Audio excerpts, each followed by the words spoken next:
house is clean, the beer is chilled, the music is loud, and there is a dance floor no matter how small. We're in our favorite fancy but comfy clothes. The cafecito is hot and some spicy chaya is ready to be poured. We're Jamie and Hannah, and we're so happy you joined us. Welcome to This American Rice. This podcast is about convening around the table to enjoy food and build community, just like our ancestors have been doing for generations.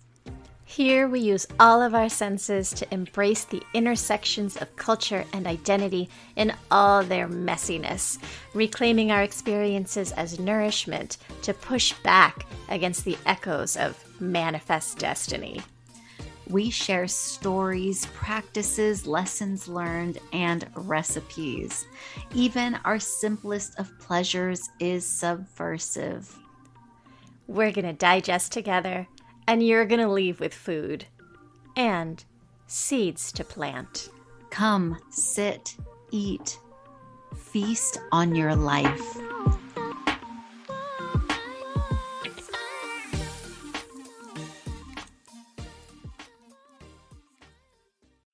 Hello, everyone. Welcome to our first episode of This American Rice. I am Hannah, and today is very special because our first person or guest on the show is our very own Jamie, or you may know her as Jamie. Let me tell you a little bit more about her. Jamie Philomena George Kutara Pilil Asdorian. Her pronouns are she, her. She describes herself as a short, brown-skinned woman who people think is taller than she really is. She has a big smile and big Leo hair and warm Leo energy. She is an ecstatic mama, teaching artist, and ancestor-in-training who is passionate about helping people connect to their own wisdom and power so we can all have a more peaceful time in this world. She spent her life doing that in various ways: dance, music, theater, teaching artistry, using the arts to educate, community health, motherhood, yoga, and of course, podcasting. She's currently obsessed with practicing intuitive gardening and creating the most head-turning, traffic-slowing front yard in the small city she lives in on the Yukutsk territory. And working with her dear friend Hannah, that's me, to bring more self-trust and love into the universe through their business, Tharavada Yoga, and their podcasts, Meditation in Community, and this show, This American Rice. So maybe we can start off by just talking a little bit about the dish that you're sharing with us today. Oh, yeah. Okay. So I wanted to think of something very simple that doesn't take a lot of ingredients or time to make. And this is one of my favorite snack foods. And it's a recipe from where my family is from in India. It's a state called Kerala. It's in the south, very tropical, very close to the ocean, and yeah, the food is it's a little different it's South Indian food, and so it has a little different flavor than the food that we usually get in restaurants in the US, which tends to have a more North Indian flavor. So what we have today is what I would call in English sweet potato with green chili chutney, but in Malayalam we just call it molaga pottichadu, which means smashed chilies. And we're eating it with madura ururakarange, which is sweet potato. So we boiled up some sweet potatoes, we smashed up hella chilies and shallots, and threw in some salt and some water and some coconut oil. Super simple, but so delicious. And also, I should just note that underneath my nails is still burning from getting all the seeds and ribs out of the serrano peppers. So that's what we're eating.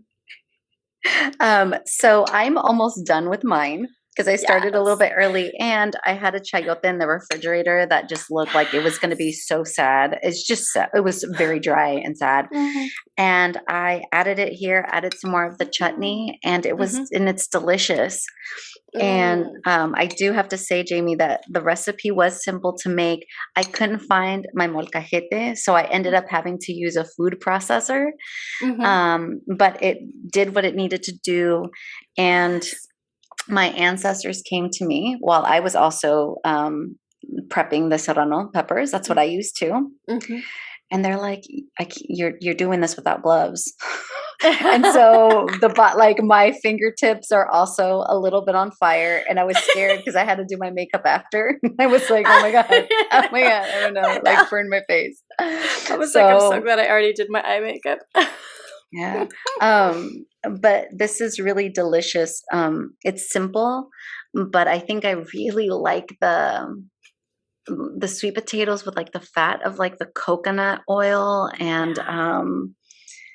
the grocery store didn't have any shallots, so I ended up Mhm. using yellow onion, and it was Yeah. fine. It's delicious. Yes. And it feels comforting, and Mm. it feels somewhat familiar. I don't know why, but that's how Yes. I can describe it. And I'm feeling very comfortable and warm, um, Mm. enjoying Yeah. it. So thank you Uh, for sharing it with us. I'm gonna take one bite. yes. I love that you threw in that chayote squash too, because like just like that, you created fusion. Fusion cuisine is happening right now, right here. Exactly. And Yes. so, Oh, let me yeah. also admit that I ended up using a food processor too for part of it because my shoulder and my wrist have been having problems on my dominant side. And so I was like, I can't do this. And I was making enough for the week. So I was like, it's just going to have to, I put it in the processor. I had tried smashing it, on my own. And then I put it in the processor and then I took it out and I did some more smashing on my own. And it's still delicious. Just food process it if you want to. Yeah, it was really good. Oh, and when you first started telling me about this recipe, you talked about cilantro, and I couldn't get Mm. out of my head. So I did put some cilantro on it as Oh, well, you and did? it was Oh, just right. I don't know. I couldn't get out of my head, yes. and I was like, sprinkle it Yes. on. I So love it. I love it. yeah, I had some cilantro in the fridge too, and I looked at it when I went to get the chilies, and I was like, let me just do it the old way. yeah, but it's really good. Hmm. And so I'm so glad that we get a chance to get to know you a little bit better, and maybe getting some learnings from you. Can you tell us a story, the story or a story behind your name? Oh yeah, yeah. Yeah, we'll go through it bit by bit. My first name is Jamie, which growing up, I look very South Asian Indian. Well, sort of. That's a whole other story. But people who can tell that I'm South Asian or Indian, um, when I tell them my name is Jamie, people often ask, yeah, but what's your real name? That happens Oh, less now, but it did happen a lot growing up. And Jamie is my actual real name. It was given to me at birth by my mother. It's on my birth certificate. And I don't know if it was both of them. I heard the story from my mother. Let's say it's both of them. They named me Jamie because there were some TV shows, American TV shows that they really liked. And one of my mom's favorites was The Bionic Woman. And the mm. Bionic Woman's first name is Jamie. Oh, So okay. she All named me right. after the Bionic Woman. My middle name is Philomena, which is my paternal grandmother's name. That is a naming tradition that is part of the culture of the part of Kerala that my family comes from. Um, and the next name that I put is George, which was my last name as a child in Chicago when I was younger, because also of a Kairali a naming tradition from Kerala and from the culture of our type of family, and that tradition is that the children in the family, the last name is your father's first name. But then at some point, we had to change that last name. We changed it to the name of the Tharavada, the name of the ancestral home, which is Kutarapalil with the American accent. And so when we moved from Chicago or from Illinois to California, to Southern California first, we changed it to Kutarapalil so that we could all have the same last name, because of course my dad's last name would not be, George, it would be his dad's first name. So we did that because it just made things easier. Honestly, when we were doing like international travel, we could all be the same last name so that people are not like, wait, this is your family? You know what I mean? Just that kind of thing. So, and then Asdorian is my married name. It's the name of my partner, my husband's family. So. Awesome. Thank you. And I mean, you've talked about it a little bit, right? But could you go into a little bit more about your ancestral lineage or lineages? What do you know about that, that part of you? And how connected are you to your lineage or ancestry? That is not a straight answerable question for me. So my parents are both from a lineage that comes from the same state, Kerala, in India. They were both born in South India. I can't remember if my mom was born. I don't think my mom was born in Kerala, and I can't remember where it was that she was born. She moved around a bit because she was a military brat. And my dad was definitely born and raised in Kerala, like 100% Kairali upbringing. And as far as we know, all going back, their parents and their parents' parents and their parents' parents' parents were all from Kerala. At least that's how the story goes, as far as can be remembered, my mom grew up primarily in Bangalore. Bangalore is the place that she thinks of as home in India. And my dad grew up in Kerala. So my ancestry, as far as place, is from there. But I grew up in the US, and I wasn't taught to speak our native tongue, which is Malayalam. And so when we'd go to visit, and we went every 2 years to visit while we were growing up, but I never learned how to speak it. And so as a result, it's really hard to connect to my living relatives, and even like my grandparents when they were alive. And I think there was at least one great grandparent who was alive when I was like 3 or 4. But again, because of the language barrier, there wasn't much interaction. And also culturally, there wasn't a lot of interaction between the elders and the babies in many parts of the family. So yeah, there wasn't that much connection in that sense. And so I spent a lot of my life disconnected in that way. And also in the States, I felt disconnected from the South Asian Indian diaspora, because a lot of that was focused on folks who were in the Hindu tradition or in the Muslim tradition, as far as I was exposed to. So it wasn't like an easy fit for me in that sense either. I did enjoy, being part of those groups. The dance that I studied was classical Indian dance, Bharatanatyam.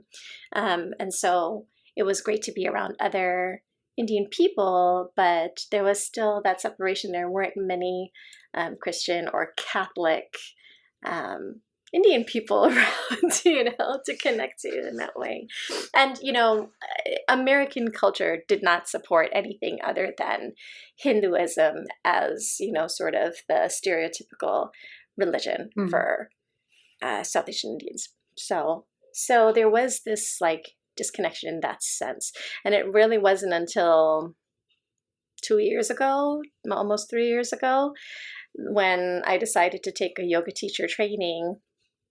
And this was not like a South Asian yoga teacher training. This was like your typical yoga teacher training taught by white folks, which is most of the people in the industry.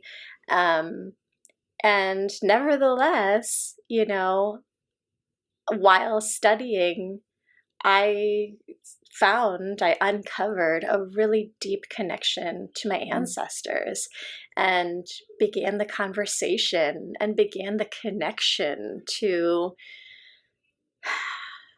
that power and to that trust and to that wisdom and to that love.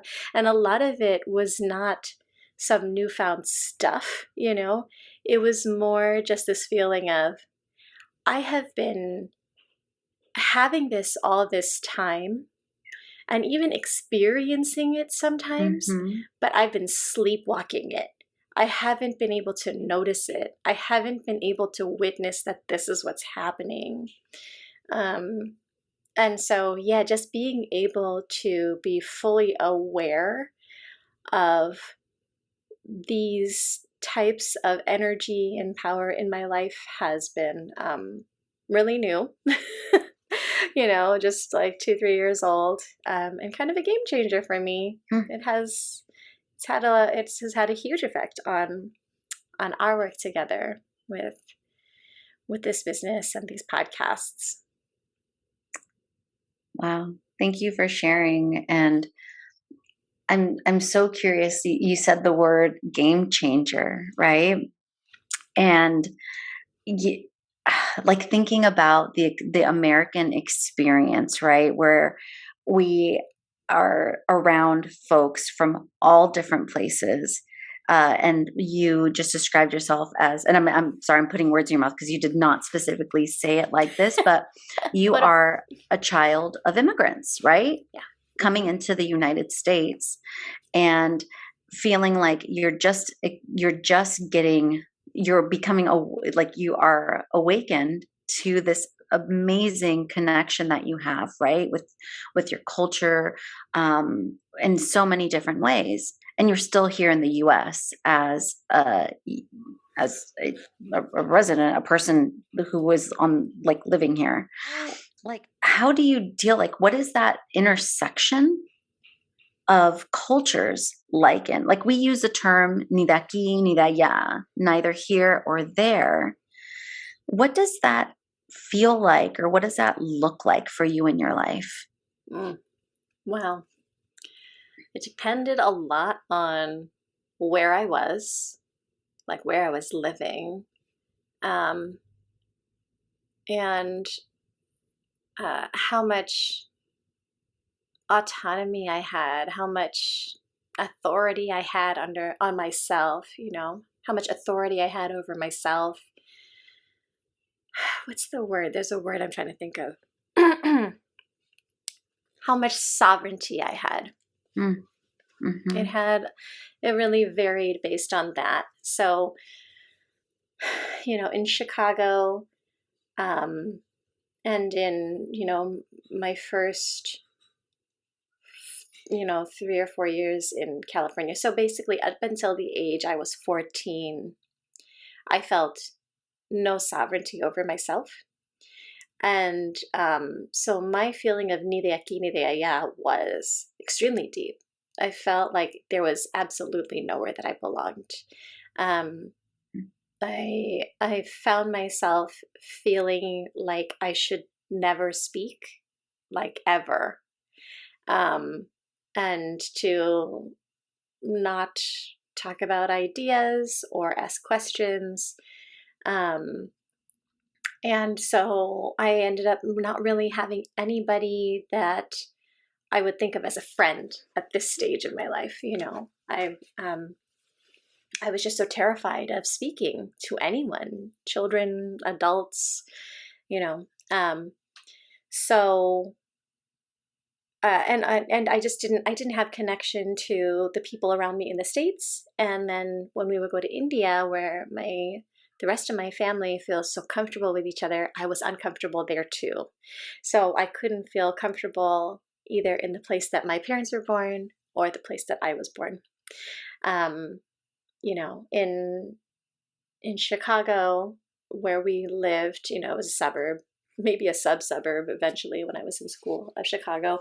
It was a private Catholic school, and I don't think there was a single other Indian person in that school other than my brother, but he was older than me, in a different building and everything.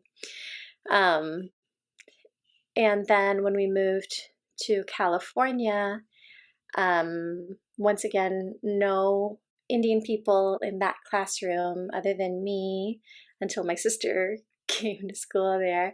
But there were brown people there. And probably, like, my guess is that they were primarily Chicanx folks, kiddos. And there was a different kind of feel. It was a warmer feel to me. But I was still very much terrified of speaking, and, just had no concept of friends or making friends. And so it just wasn't happening. And then when I went to high school, I was put in a high school that was this is all private Catholic schools. And so the high school that I went to was a very prestigious high school. And it was all rich white people. It wasn't all rich white people, but it was a lot of rich white people. That was what I was seeing anyways, at that stage of my development. And I just once again felt very out of place. But when I was 14 and in my first choir class, I just randomly decided, probably the teenage brain and lack of frontal lobe development, to do something terrifying, which was to just decide that I was going to just start talking to whoever was around me and say whatever the fuck I wanted. Mm-hmm. And I did, and I made friends, and I learned how to sing, and many of those friendships were very surface and kind of fraught, and it was probably not people who are a very good fit for me, but I didn't know who I was yet at the time either. But it was my first time making friends. But I did still continue to feel like an other, and that was, when I think I started to really sort of understand how ugly I felt, all of whatever it is that is going on with me is very unattractive. And people, my assuming point is that people don't want to be around me, don't want to be friends with me, and don't think that I'm attractive, specifically that one, yeah, and then at some point I ended up befriending somebody in high school who was older than me. And, they told me one day when I was sort of finally talking about how I don't know why nobody is attracted to me, she was just like, oh, it's because you're brown. Oh. And it was like running into a glass door. I felt that right now as you told it. I felt it. Right. But it felt like such a collision, because it just, everything clicked into place in that moment, and that was sort of the beginning of my journey of understanding the difference that people see and how that perception plays out for me, not with me, but for me by somebody else, you know. So that was a big turning point. And then the other big turning point I will mention is that I moved to the Bay Area, and I was working in Oakland, and it was like I could breathe. Like the people walking down the streets, you know, like walking from the BART station to work, like being on the train. It was just like I was seen by strangers, you know, and it was like, you know, people would nod at me as I walked by, you know, just like a little greeting, like, hey, I see you, you know, like, you know, there were pickup lines, you know what I mean? Like, but net, like, it was just like, it was just a very, very different experience from living in either of the places I lived in, Southern California, Orange County, and San Diego. So, yeah, that whole, that intersection stuff, I'm talking about like what seems kind of surface right now, but from like that development perspective, it really like that feeling of being seen by strangers, being regarded, you know, being attended in a tiny, even just like in a tiny second, you know, feeling like there is some kind of kinship or camaraderie with a random person on the street was just not something that I had felt, you know, outside of people who had already gotten to know me. Wow. I used some really strong words, and I think because of my own personal experience as a person of color, I mean, I may be not like, I don't know, I'm a lighter skinned Latina. I'm a shorter stature. So I'm not like a super intimidating person walking down the street, you know? But I acknowledge though, that feeling that you talked about, the othering or wanting to be invisible, the fear of speaking up for fear of being different, and what it can actually feel like when you actually find a place where you do feel comfortable just being yourself. And the value of that. And I mean, I can imagine a lot of folks who are listening can relate to either one of those things, or maybe even both. But especially like just being an adolescent when you don't have a lot of what you describe as sovereignty over your own life, or your own person, what all of those complex feelings of feeling other, the impact that can have. Thank you so much for sharing that. I think I'm processing a lot of like my own feelings and trauma with that, and safe space. Yes, yes, I welcome that. I love processing together. To me is like magic. Yeah. So thank you. And you know, we really wanted to create this space where we wanted to bring people together, telling stories, right? These stories that are so relatable that sometimes we just don't have a lot of time to talk about or have the space, right, to be open and have this dialogue. And we wanted to do it around food. And how do you do that when everybody's still virtual, and you and we still live hours away from each other? Yeah. And so, you know, coming back to that space of communion, or like sharing over food. Can you please share with us a food story? Maybe something that's memorable or challenging or joyful, and just putting some stuff out there. Gosh. Yes. Tell me so I can take a couple more bites of this delicious food. Well, I didn't think ahead for this question. Gosh.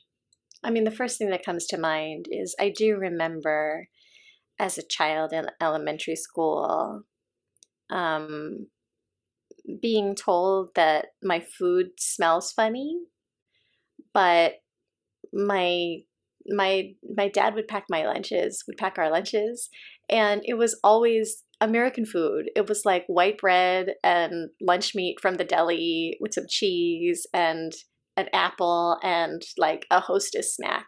Like that was my food every day. But yeah, people would still say like, "Oh, it smells funny." And who knows? Maybe there was like some smell, like, I mean, I know when I walk into my parents' house or when I've been away for a while and I come back into my house, it smells like spices. You know, it smells like spices in here. That's how I want it. That's how I want my parents' house to be too. So I don't know. Maybe it was my clothes, but I don't know. It still feels a little bit disingenuous when I'm literally taking a sandwich that looks just like theirs out of my bag, you know? Um, but gosh, I mean, I feel like my whole life revolved around food in a sense, you know, like the kitchen is the heart of the home, in my family. You know, when we'd go to India, I found myself in the kitchens a lot, you know, when they'd allow it, you know. Um, and at home, you know, for a good part of my life, my grandmother lived with us, which was such a blessing in so many ways. But she cooked every day. She did like the traditional Indian thing of you don't serve leftovers, you know. We did have to make some compromises on that. I realize as I'm saying this, like I think she had to allow there to be leftovers, because we eat rice that had been cooked the day before and stuff like that. But more often than not, it was something that had just been made that day. And I got to be her sous chef, like from the time I was like 2, 3 years old. I was like grating coconut on the floor and, you know, and just smelling the smells and hearing the sounds and looking what it looks like as food is getting cooked and seeing the sizes that things are chopped and diced to, and you know, seeing what it looks like when you're blending stuff and what consistency it gets to. And all of that stuff, it lived in me, and I didn't know it until my 20s. I thought I couldn't cook until like in my 20s.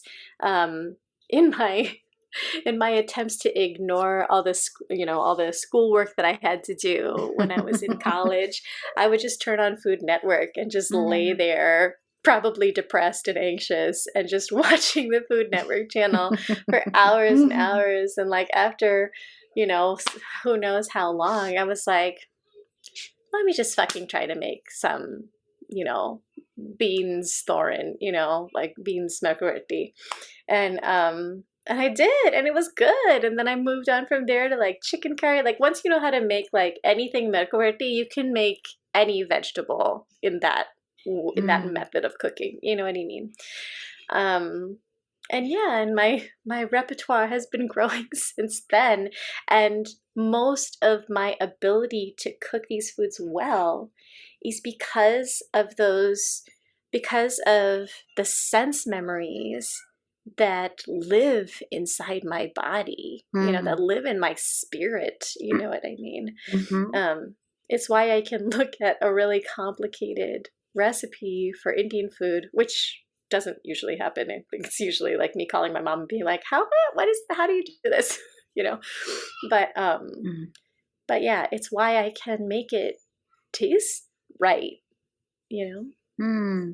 Oh, I love it. And it definitely sounds like cooking is one of your ways of connecting back to the self, Oh yes. Oh right? yes. Connecting to the self. and making medicine. It's a Yeah, big right? source of medicine for us. And so then what are some of the other practices that you've incorporated to kind of align with that, with your relationship with like food and cooking, to really help get back that self connection or connection with the universe? Yeah. Well, vegetation, right? That the practice of meditation that we call vegetation. That is what this, the apparent podcast of this is all about. That is a huge connector of me to my ancestors and that power and that wisdom. It's the place where it flows the most consistently, and Mm-hmm. not consistently, the most um, um, almost forcefully. You know what I mean? Like the Mm, most clearly. I don't even know how to describe it. It's just like, in my everyday life, there are moments all the time where I'm connected to the ancestors. And it's usually in little quick ways, right? Because that's what I have time to notice or witness most of the time. I take care mm, of two young, very rambunctious and creative and energetic children. So there's not a lot of downtime, for me. Um, but in vegetation, I will the epiphanies really come mostly through vegetation. Um, so that's a big one for me. But those other small moments are just as important. I really try to make a little personal ceremony or ritual out of my morning tea. mm. At least my morning tea. And then if I can get another one in there, I do try to. And it's little things like sort of listening in to see what spices I'm going to put in my tea today, or none, or just going out to the garden right now, my neighbor's garden, because I pulled out all my rose bushes, and just getting a few rose petals to put in the tea, or cutting a little lemongrass or mint for it, depending on what is calling out for me, and that aspect of it, of listening for what is calling out, right? What is the body calling out for, or what's kind of like calling out to me from the cabinet, you know what I mean? Or um I like to connect with my baby selves, and so maybe baby Jamie, who lives in my shoulder, is she's asking me to put a little ginger in there because we need a little grounding right now. Yeah. Oh, so definitely a lot of what I'm hearing from you, from what you shared, is really taking small moments to listen in, to like listen into the self, listen in to maybe the things around you and how, like, whether it's like spirit, mental, physical, but like really like listening in to like, how am I doing in this space? What do I need? And it has to happen like very quickly because of just life, right? Yeah. And all of that. So daily life, like you talked about being a mama, right? You have two small kids. What are the barriers though that you experience to really um uh, maybe like having like this continuous practice, those daily rituals that are grounding, that are self-affirming, self-connecting? What are the barriers that show up in your life to for those practice, for you to like have those practices? Yes. I mean, one of the biggest barriers for me is just being really tired, like my body being very tired. Mm, I have an invisible disability called Ehlers-Danlos syndrome, and it's a connective tissue disorder, and we have connective tissue all throughout our bodies. And I won't go into much detail about it, but it can cause a lot of pain, and it can be extremely energy draining, and it's a little bit hard to tell when it's going to be draining and when it's not. mm, And taking care of these two little ones all day, which is while it is the joy of my life, it's also extremely energy consuming to take care of two little ones. yeah. um, So there's that, and trying to find that balance between being respectful to them and their needs, and also trying to get the rest and stillness that my body needs. It's a really tough balance to create. And when I'm trying to juggle those two very and like time consuming things, it becomes very hard to find time for spiritual practice or, other ways of connecting.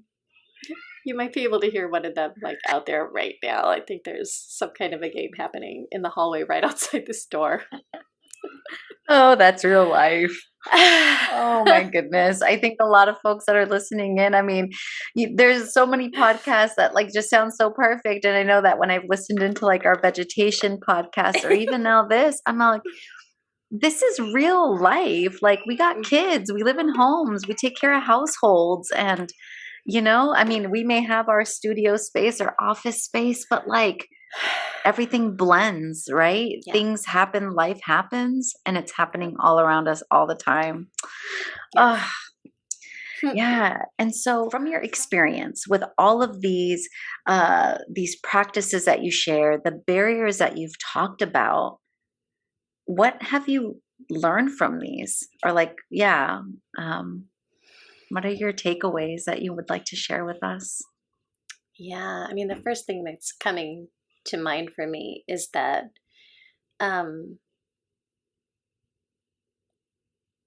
there are a lot of barriers, but somehow I was able to find my way back to myself and my ancestral wisdom and power. And that's not something I would have believed if somebody told me that it was possible.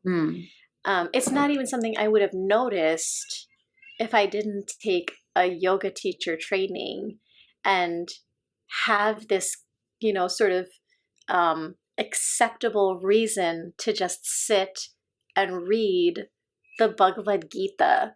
You know what I mean? Yeah. Or just to read about the philosophies of yoga and do deep dives into like picking apart what each, dhatu of a Sanskrit word means, and nobody needs to do that for the first yoga teacher training, the 200-hour, probably for most of them. Nobody's expecting anyone to dive into the root words of Sanskrit words. But I nobody knew what I was doing. They just knew that I was studying for this certification. So I felt like I could do it. I could study the way that I study. And I think where I'm going with this is that I needed permission from dominant culture to be able to study this thing. And because I took that yoga teacher training, I had that permission for myself, right? But also for the people around me who are like, wait, I want you to be doing this other thing right now to help me out. You know what I mean? We accept school and certification specifically, so like a certifiable education. We accept that as a reason for you to use your time for something other than what you're supposed to be doing. You know what I mean? So without that, I don't know when I would have come back to this. Maybe when I die, maybe that's when I would have come back to it, But through that study, I found my way back. I realized that as a child, even I think up until high school, I was somebody who had a very deep connection to the spiritual world, to my ancestors, and to humans without speaking to them, because I was terrified of speaking. But because I was raised Catholic, at night, one of the things that I would do to fall asleep is I would go through the list of names of every single person alive in my very extensive family on both sides, my mom's side and my dad's side, I would just go through the list of names, praying for them. And and it was how I connected to my family who I couldn't speak to, and to the family that I did speak to, obviously, like the people closest to me were in the prayers, right? Um, but yeah, I realized that this connection to the spiritual realm has been here all this time. But around high school, I tried to disconnect from it to favor science and math and the things that were showing up for me as the places to the things to value, because my family really valued an education that was either medicine or secondarily law or engineering. So I was like, those are my choices. Or I could be president. Those are my choices. And that's it. Yes. Good luck. Right. So I was like, I guess that's my values then. Let's fuck all this stuff. Bye. Other spiritual stuff. Oh my gosh. Like, what do you think your life would have been like if you would have been connected or had connected to your ancestors in this lineage that you've described, that you kind of found or woke up in, or to discover or rediscover? So, what do you think it would have been like if from the very beginning you had it? If somebody were to say, Jamie, this is yours, what would it have been like? I mean, if somebody else said it to me, I wouldn't have believed it still. You know what I mean?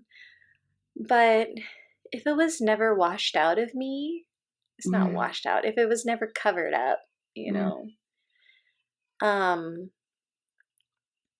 I think I would be a really lonely person. I think I would have been a very lonely person. I think it would have taken a very long time before I found anybody who was also being themselves like this.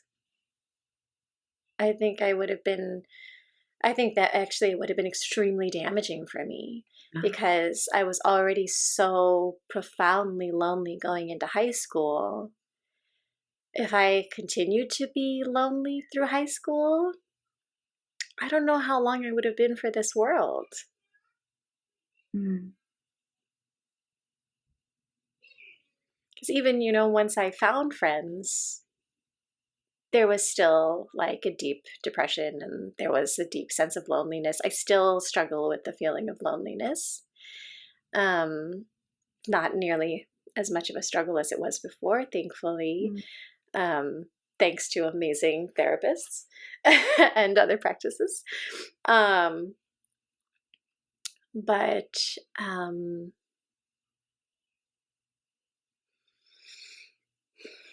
Yeah, I just don't know how long it would have taken to find my people. And I don't know if I would have been able to build my confidence. It may have been even more eroded if I were to be more connected to that sort of spiritual sort of communion with the ancestors in real time. Wow. It wouldn't play well with the cultures around me. Yeah. Wow. And this is our last question as we start wrapping up. And there's so much more that I think we can talk about. And I think that this will bring up other questions for our vegetation sessions or discussion. And for anybody listening in, I mean, you can always send us an email. You can always reach out to us. We're on social media, Instagram, anywhere, Facebook. We are happy to read your messages and what resonates for you from this conversation, because I know a lot has come up for me, and it feels it's a reminder of we find our people, and folks that may not have exactly these the same experiences as us, but there's just something about this whole ni de aquí ni de allá, not from here or there, that we experience as maybe folks of color, BIPOC folks in the U.S. It's always feeling a little othered. I want to add, send us your questions. Yeah. If you have more questions, I'm happy to answer them. You know, I would have loved to have somebody answer my questions as I was growing up and as I was disconnected from myself and my ancestors, and as I was beginning my journey of reconnecting. It would have been wonderful to ask some questions and hear from other people. And we'd love to hear your stories too, of your disconnections, of your reconnections, of your in-betweens. We welcome all of it. Definitely. What kind of ancestor or elder do you want to be?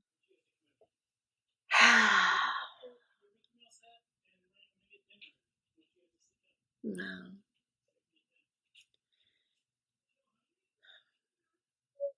I want to be the elder who you come to sit down, have a nice meal, maybe pick some food from the garden and cook some of it together and eat some of it together and take some of it home for you to cook later.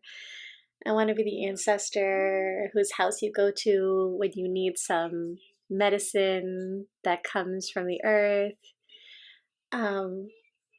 I want to be the ancestor who, you can leave your kids with, and like all of your people's kids can play together, and be in a safe and warm and connected place. I want to be the ancestor who's a secret keeper and who helps you sort of have somebody sitting beside you while you're navigating your hard times. I want to be the ancestor who is constantly giving away seeds while I'm here in this body. And when I'm gone, I want to be the ancestor that, that fucks with you a little bit, that will make something stupid happen so that you learn something and you remember it because it was irritating, but also funny.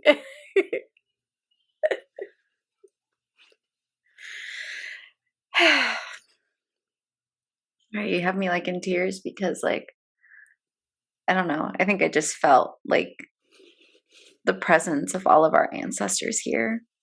Yeah, me too. And just thinking about how for so many folks never really getting to even think about that question because of maybe thinking that their life is not as meaningful, or they are not going to live that long, or that they not really provided the space to think about it. And I really invite everyone listening in to think about that. What kind of elder or ancestor do you want to be? My heart feels big and warm right now, and I feel very loved. Yes. Yes. Me too. Me too. We are. We are. We all are. These ancestors, they are not just here for us. They are here for everyone listening, everyone who is touched by this energy, those who, are affected by the energy that each listener brings to the next interaction. That ripple effect. It's moving already. For real though. Thank you for sharing yourself with us today, and for sharing this delicious recipe, which we will have up on our website, or we'll have a link for it too in the podcast show notes or the show description. And it is really lovely being connected to your lineage today. This is American rice, y'all. This is American rice. It's complex. It's delicious. It fucks with you a little bit. It makes you think, makes you a little uncomfortable. Yeah. That's what it is. All right. Thank you for holding this space today, Hannah.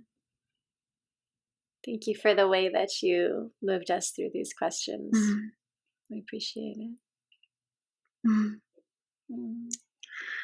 All right. Well, we'll see you all again soon, and we'll have more guests on. And please, like Jamie mentioned, send us your questions. Let us know what you think. Any feedback? Yes. Yep. Thank you for listening to our stories.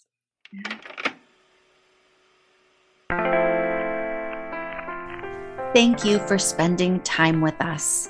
We hope you feel called to keep the conversation going with the people in your life. And we'd love to stay connected with you too. Head to our website, tharavadayoga.com, to find more info on this episode and to let us hear what you have to say.